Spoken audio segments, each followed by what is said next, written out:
अच्छी तरीके से प्रेषित कर सकें, संप्रेषण कर सकें। निज भाषा, पशु पक्षियों की अपनी निज भाषा होती है, हम मनुष्यों की अपनी निज भाषा होती है। तो यदि आज हम इस परिप्रेक्ष्य में देखें, हिंदी के परिप्रेक्ष्य में देखें, तो आज हम यहाँ निज भाषा के रूप में हिंदी की बात कर रहे हैं। यदि ब्रिटिश काल के दौरान हम देखें या मुगल काल के दौरान देखें, तो भारत के ऊपर जो आक्रमण हुए, जो औपनिवेशिक काल में हमारे ऊपर जो राज्य किया गया, उस काल में हमारे ऊपर कई भाषाएं ला दी गई, हमारे ऊपर उर्दू ला दी गई, उस समय वार्तालाप उर्दू में हुआ। उसके बाद अंग्रेजी ला दी गई, स्पेनिश ला दी गई। तो कहीं ना कहीं हमने उसका विरोध तो किया, किंतु उसे हमने अपने में समेट भी लिया। तो आज हम हिंदुस्तान में केवल 1% व्यक्ति हैं जो कि हिंदी भाषा में वार्तालाप करते हैं। बाकी हम और आप अधिकांश लोग इंग्लिश में वार्तालाप करते हैं, हिंदी में संप्रेषण नहीं करते हैं।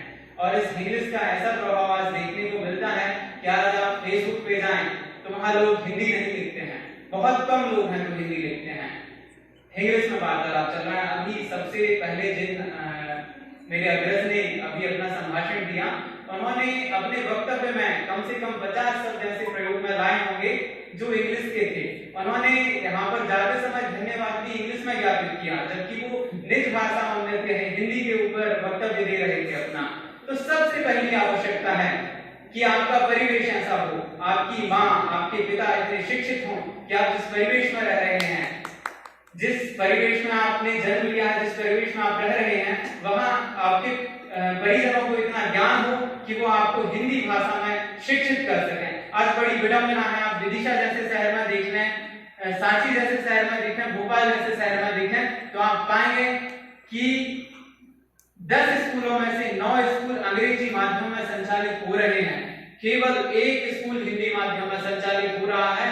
और उसमें भी ये दुर्दशा है कि हिंदी के शिक्षक को हिंदी भाषा सही से नहीं आती है, हिंदी के व्याकरण का ज्ञान नहीं है, उसे हिंदी के शुद्ध लेख का ज्ञान नहीं है।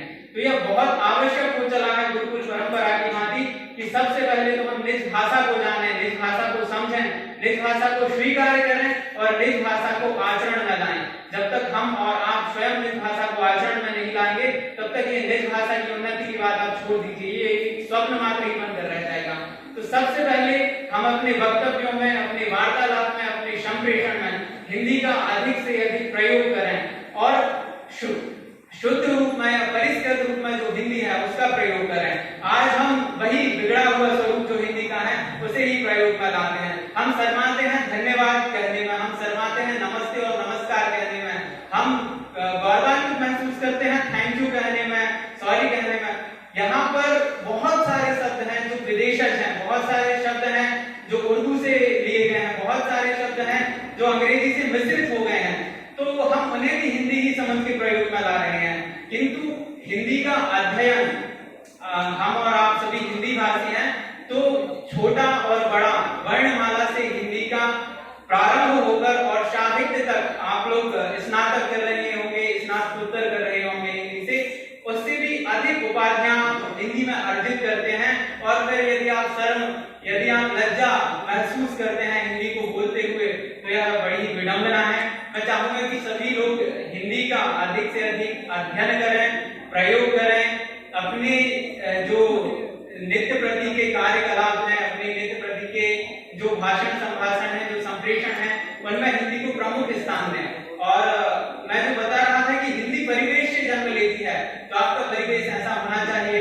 आपके शिक्षक, आपके माता पिता, आपके परिजन ऐसे होना चाहिए जो हिंदी में वार्तालाप करते समय हिचक महसूस ना करें, लज्जित महसूस ना करें। आज ये एक ट्रेंड ऐसा चल गया है कि जो इंग्लिश में बात कर रहा है, जो अंग्रेजी में बात रख रहा है, उसे उच्च दर्जे का माना जाएगा।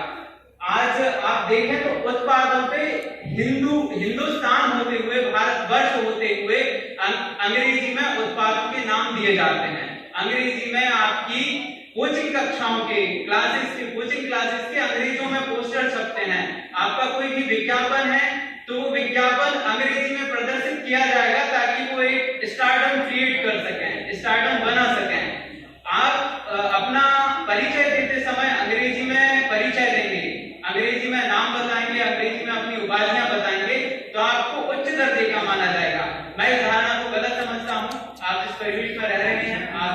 हिंदुस्तान में, आप भारत में रह रहे हैं, उसकी भाषा, हिंदी भाषा स्वयं में अपने आप में एक बृहद रूप लिए हुए है, एक बहुत ही वैज्ञानिक भाषा है। हिंदी और संस्कृत को इस प्रकार से संरचित किया गया है कि वह अपने आप में औषधीय गुण लिए हुए हैं।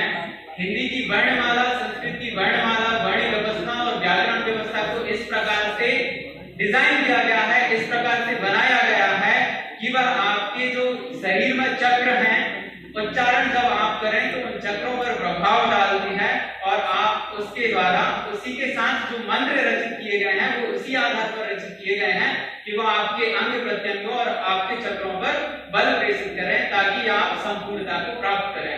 इसीलिए मैं सभी से अनुरोध करूंगा कि हिंदी हो, संस्कृत हो, आपकी जो भी निज भाषा हो, उसे जानें, अपने बर्ताव में लाएं और उसका अधिक से अधिक प्रयोग करने के लिए सभी को प्रोत्साहित करें। जय हिंदी।